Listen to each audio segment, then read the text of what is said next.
इथला बाजार उठला आता पार्टी करायची पार्टी। मी पण पूल मध्ये उतरून पार्टी करणार। अगदी बरोबर आहे अंशू। मम्मा पण आजीने जर या लग्नाला आधीच नकार दिला असता ना तर आपल्याला हे सगळं काही करायची गरजच लागली नसती। अगं आजीला सुद्धा कडू औषधच हवं असतं, आपण काय करणार? मी तुला सांगतो त्यांच्यावरून आपण दावा टाकू, पुन्हा राजवाडे नाव सुद्धा निघालं नाही पाहिजे त्यांच्या तोंडून। आपल्याला काही करायची गरजच लागणार नाही,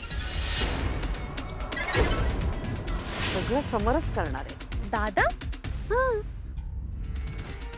म्हणजे आपण कुठे काय करतो? नाही, सगळं तर समरच करतो। आपण फक्त बंदूक चालवायची, खांदा समरचा। मग यार हाळू ना।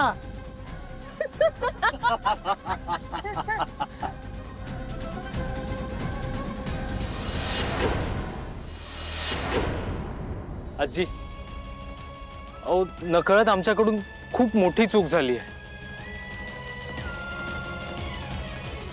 आजी हे जे काय झालंय त्याच्या मागे राजवाडे कुटुंबियांना दुखवण्याचा हेतू नव्हता आमचा, खरंच नव्हता।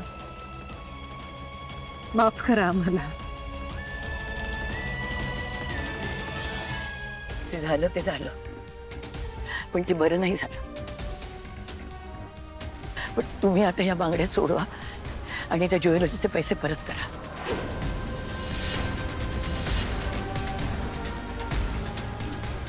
हे घे पैसे।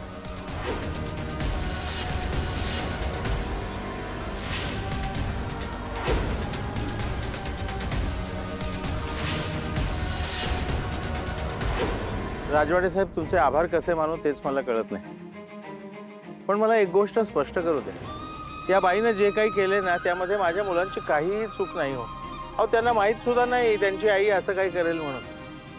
आता चूक तर झालेलीच आहे, पण तुम्ही सांगितलेला उपाय अतिशय योग्य आहे। रोहन, त्या बाईला पैसे परत करायला सांग। आई दे त्यांचे पैसे। आई अगं ऐकतेस ना, बाबा काय म्हणतायत, पैसे परत कर।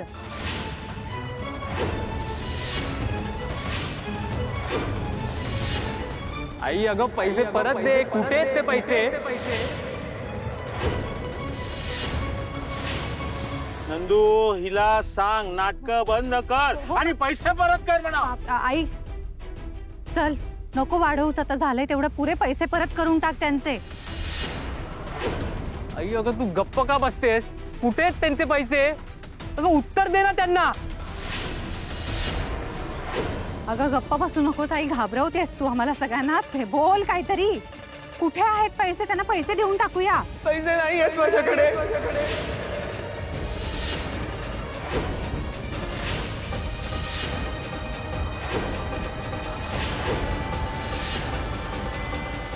पैसे आले होते ते सुष्मिताने एका एजंटला दिले आणि त्याने तिला पिक्चर मध्ये काम देतो म्हणून सांगितलं आणि ते पैसे घेऊन तो पळाला। पैसे नाही आहेत माझ्याकडे।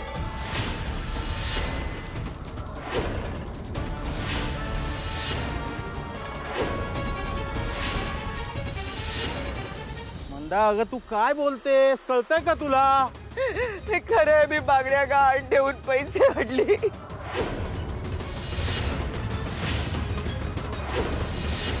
मी खरंच सांगते, मी खोटं नाही सांगते। सुष्मिता सांग ना त्यांना, सांग ना या सगळ्यांना, तू घेतलेस ना पैसे? कुठे आहेत बोल ना। अगं सांग ना, खरं सांग ना, खरं।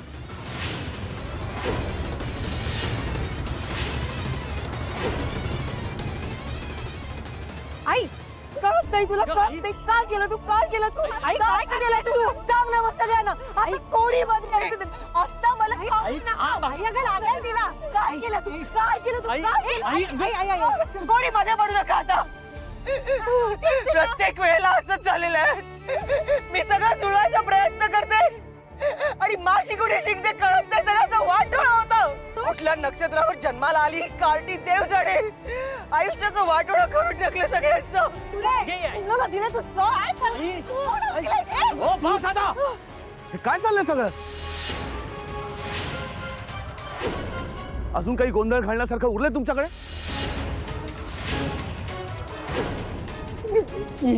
समर्थ साहेब यायला ही गुन्हेगार आहे. हिला जेल मध्ये घाला, खडी पोडायला पाठवा. काय करायचं ते करा, पण मला माफ करा.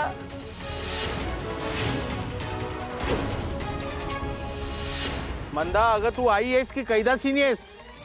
स्वतःची चूक मुलांच्या अंगावर टाकून तू मोकळी व्हायला बघतेस? सिरियसली आई? अगं लाज वाटायला लागली आता मला. मला पण लाज वाटते हिची.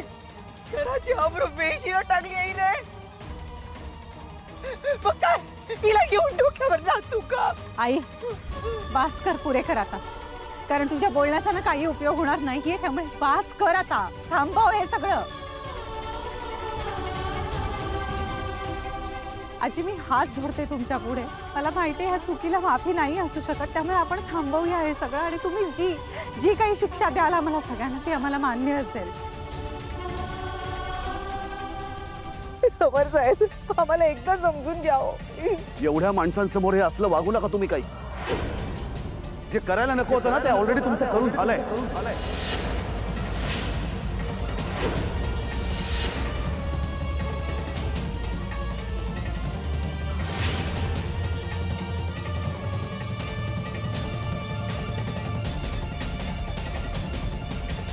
कसली माणसं आहेत ही, इतकं करून सुद्धा सिंपती घेत आहेत. मग ना मला नाही वाटत आपण किती केलं तरी हे लग्न मोडेल. आपली अधीना तुला माहिती आहे ना, हट्टी आहे, चिडखोर आहे, पण किती झालं तरी ती तुझी बहीण आहे ग, आपली आहे ती.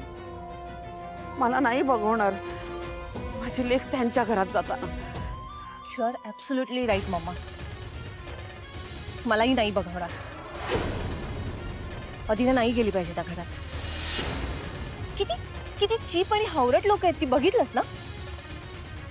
अधीरा आपल्या त्या घरात गेली ना की तिला ATM मशीन सारखं वापरतील ती लोक. नाही मम्मा, आता हे लग्न मोडावंच लागेल. मी बघते काय करायचं ते. नको नको, तू काही करू नकोस. अगं तू सासूरवाशीण आहेस, कशाला त्या चिखलात दगड मारतेस? मम्मा मी म्हंटल ना मी बघते म्हणून.